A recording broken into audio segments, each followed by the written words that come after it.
De volta com o programa Papo Dinâmico na PUC TV Goiás. Toda terça-feira, 11h30 da noite, estamos aqui. Hoje nós estamos falando de genética, de genoma, de DNA. Mas lá no YouTube, no canal da PUC TV Goiás, tem muitos outros programas lá. São mais de 40 programas, cada um com um tema diferente, com assuntos diferentes. E você pode chegar lá, assistir a todos de graça, baixar, tá por bloco para facilitar você baixar. Assiste, compartilhe. Compartilhe com seus amigos aí, manda sua mensagem para nós, que também você pode mandar pelo perfil do programa Papo Dinâmico no Facebook, no Instagram e no Twitter. Hoje nós estamos aqui com o professor Aparecido Divino da Cruz, é o mais conhecido como professor Peixoto, que é coordenador do mestrado de genética da PUC Goiás, é professor titular da Escola de Ciências Agrárias e Biológicas, né, professor Sim. Peixoto? Que é um especialista, trabalhou sempre com genética, né? Desde quando eu te conheço, já há umas 4 décadas, sempre trabalhando com genética. Eu sou o filho da PUC, fiz o curso de biomedicina aqui na PUC e me formei biomédico em 1988, no final do ano de 1988, e tive a chance, por causa do acidente com o Césio 137, de seguir o caminho dos estudos genéticos associados à exposição à radiação. E as pessoas perguntavam para mim o que é que você vai fazer com isso que ninguém faz. Eu não sabia que essa realidade da genética e seus instrumentos mudariam a prática da genética humana ao longo do tempo. A engenharia genética, professor Peixoto, ela, quer dizer, não é só do genoma, né? Não é só relativa, referente aos seres humanos. De um modo geral, todas as espécies vivas têm alguma coisa genética, não é isso? É constituído por gene. Teria um genoma de uma planta, por exemplo. Sim. Certo? E genoma também dos animais e tal. Sim. Qual a importância do projeto Genoma, no caso aí, que foi especificamente para o mapeamento do ser humano, né? Qual a importância dele hoje para o progresso da ciência? Foi formidável a capacidade que as pessoas tiveram de desenvolver as tecnologias para investigar genoma, não necessariamente o genoma humano, como o senhor bem disse. Certo. O genoma é molécula de DNA. E se a molécula de DNA chegar às minhas mãos, não interessa mais de que organismo ela veio. Eu vou trabalhar com as mesmas ferramentas. Por isso, o genoma humano permitiu que dezenas de outros genomas ao longo do tempo fossem sequenciados. Então, hoje, nós temos uma quantidade muito grande de organismos de interesse comercial que têm elucidado, organismos patogênicos que têm seus genomas elucidados. E essa elucidação desses genomas permite que a gente faça melhoramento, que a gente faça cruzamento orientado para gerar descendentes mais produtivos, que a gente possa investigar para fins terapêuticos. Você falou uma coisa interessante, porque na área agrícola, por exemplo, o pessoal usa genética para melhorar uma planta para resistir a pragas. É possível melhorar, digamos assim, o ser humano para ele também ficar mais resistente a doenças? Essa é, sem dúvida nenhuma, talvez uma das maiores, mais debatidas tecnologias, que é a edição de genomas, né? Foi desenvolvida uma tecnologia a partir do ano 2000, chamada de CRISPR-Cas9, que é uma metodologia que permite que eu use as ferramentas da biotecnologia para entrar nas células, modificar o genoma daquela célula e causar alterações no resultado. Eu posso curar doenças, eu posso mudar fenômenos ou atributos do fenótipo, como cor do olho, inteligência. Então, essa tecnologia está disponível, mas ela traz em si uma bagagem de riscos éticos e morais muito grandes. Éticas sérias aí, muito né? graves, e é bastante debatido. Uma das críticas, você falando aí, eu lembrei agora, não sei onde eu li ou vi em algum filme, mas eu lembrei agora que havia uma das técnicas de selecionar os embriões. Sim. Produzir vários embriões, isso se faz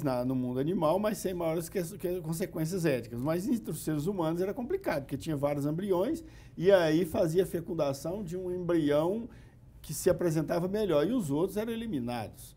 Isso é um problema sério, né? Realmente. Isso impõe para nós uma discussão ética, né? Por isso que é importante um programa como esse, para que as pessoas tenham conhecimento dessas estratégias e possam discutir as consequências de se aplicar a tecnologia. Porque uma coisa é investigar. Certo. Do ponto de vista da investigação, é legítima a investigação. do outro ponto, que é aplicar isso, dar direito às pessoas de usarem essa tecnologia. Isso é a sociedade que vai decidir. A nossa sociedade tem limitações. Bebês engenheirados ou bebês alterados ou geneticamente modificados para fins de melhoramento, não necessariamente para você corrigir doenças, ainda é um debate ético imenso no mundo e as pessoas não sabem exatamente o que acontece ou o que vai acontecer. No Brasil, isso é regulado. Nós não podemos, a priori, fazer esse tipo de manipulação. No entanto, isso não é ilegal nos Estados Unidos nem na China. Hoje nós já sabemos que existe um projeto na China em que eles estão tentando fazer a utilização dessa metodologia de edição de genomas para gerar pessoas com um quociente de inteligência maior, superiores a 200 pontos. O problema é que às vezes o cara nasce melhorado geneticamente, mas não sabe se vai ser um ser humano melhorado, né? Porque pode ser um ser humano que vai usar essa vantagem competitiva, como é que é essa diferença, essa qualidade, digamos assim, como um diferencial competitivo para massacrar os outros. Né? Existe um relato na literatura, professor Daniel, de um rapaz que foi acompanhado porque ele teve essa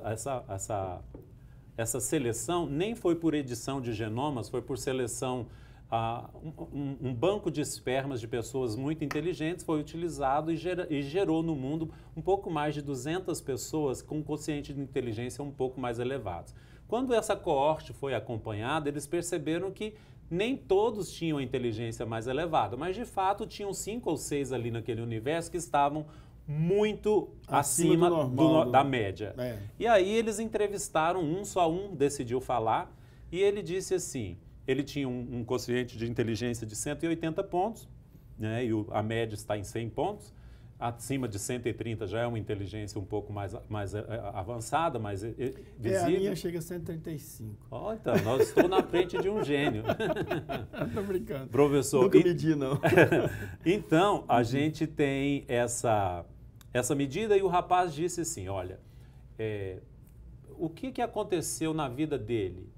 Nada de diferente. Se ele tivesse um quociente de 100, ou um de 200, ou um de 180, como ele teve, não faria diferença nenhuma na vida dele. E ele acha que porque ele é sabidamente uma pessoa que tem um quociente de inteligência maior, existe muita expectativa depositada sobre ele e para coisas, inclusive, que ele nem tem interesse.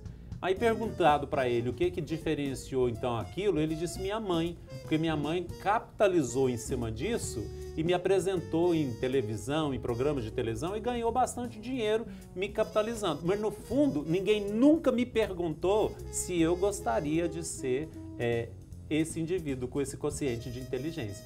Então, o que é a expectativa do pai, o desejo do outro, quando nós manipulamos organismos, como no caso dos organismos humanos, e nós os colocamos à sua vida, eles terão sempre aquela pergunta, nós atendemos a quem? Ao desejo dos pais? Eu posso fazer, por exemplo, atletas, eu tenho condições de fazer atletas com as ferramentas da genética? Nós poderíamos então fabricar esses atletas, mas alguém parou para perguntar se aquele atleta queria ser aquele atleta? Talvez ele quisesse ser um músico, porque numa expectativa, quando você pergunta para a população, você pergunta para os pais, os Estados Unidos tem muito isso, né? As pessoas, os filhos nascem para competir nas universidades, nas escolas, ganharem suas bolsas, enfim. O senhor pergunta para os pais por que eles gostariam de testar a capacidade atlética, correr, saltar dos filhos. Para que os pais não tenham frustração esperando que esse filho vá ser um atleta quando ele não vai. Mas ninguém se preocupa de perguntar qual que era a preocupação com aquele filho. Será que nós gostaríamos que ele fosse assim habilidoso? Achei legal isso aí. Vamos fazer o seguinte, a produção já está avisando que o tempo desse bloco acabou. Parece que eles estão roubando tempo nosso. Pois é. Mas eu me interessei por isso aí. Porque de repente, se fosse, né? Se não fosse, digamos, se fosse eticamente permitido, né, se fazer isso, então você poderia, o cientista, pensar, vou produzir um atleta. Só que o cara, depois que cresce, ele desenvolve as habilidades de atletas, mas ele não gostaria de ser um atleta, ele queria ser um músico. Então deveria ter sido desenvolvida essa habilidade de música. Isso não foi. Então é uma das questões éticas que surge aí com essa questão da genética. Vamos fazer o seguinte, daqui a pouco a gente volta, vamos retomar esse assunto e vamos falar também do uso da genética para prevenir doenças. Daqui a pouquinho.